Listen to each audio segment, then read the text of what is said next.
Astra এই কালারটা অপূর্ব অসাধারণ কালার। এটা ঠিক লাল নয়, মেরুন নয়, এটা ঠিক হবে জামকুল কালারের, যে কালো জামের যে রঙটা হয় ওইটা কি বলে আমি জানি না, পার্পেল কিনা জানি না। আপনারা যদি জেনে থাকেন অবশ্য কমেন্টের মাধ্যমে বলবেন তো এই অ্যাস্ট্রা ফুলের কালারটা কি। 8 ইঞ্চি টবে পুঁতেছিলাম। ভিডিওটা যদি আপনাদের ভালো লাগে অবশ্যই লাইক কমেন্ট শেয়ার করবেন, আর যারা এখনও সাবস্ক্রাইব করেননি সাবস্ক্রাইব করে দেবেন। নতুন নতুন ফুলের ভিডিও দেখতে হলে বেশি বেশি করে শেয়ার করুন, পাশে থাকুন। আপনারা চাইলে ছাদের বাগান করুন, গাছ লাগান।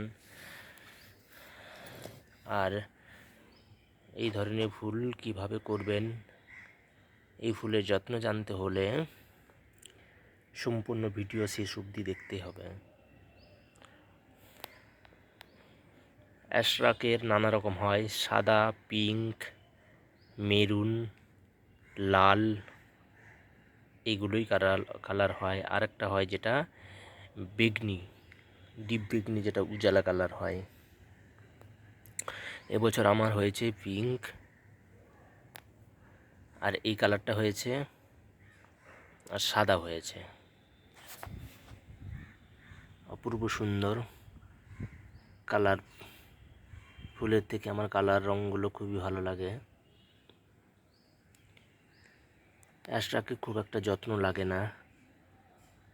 সর্ষে খোল জলে ভিজিয়ে 3 দিন রেখে পাতলা করে গাছের গোড়ায় শুকনো করে মাটিটা খুঁড়ে ওই পাতলার খোল দিতে হবে জলের সাথে মিশিয়ে। আর মাসের মধ্যে 2 বার খোল, একবার খুব অল্প টব অনুযায়ী 4 চামচে 1/2 চামচ ডিএপি, ব্যাস তাতেই ফুল আপনাদের রেডি।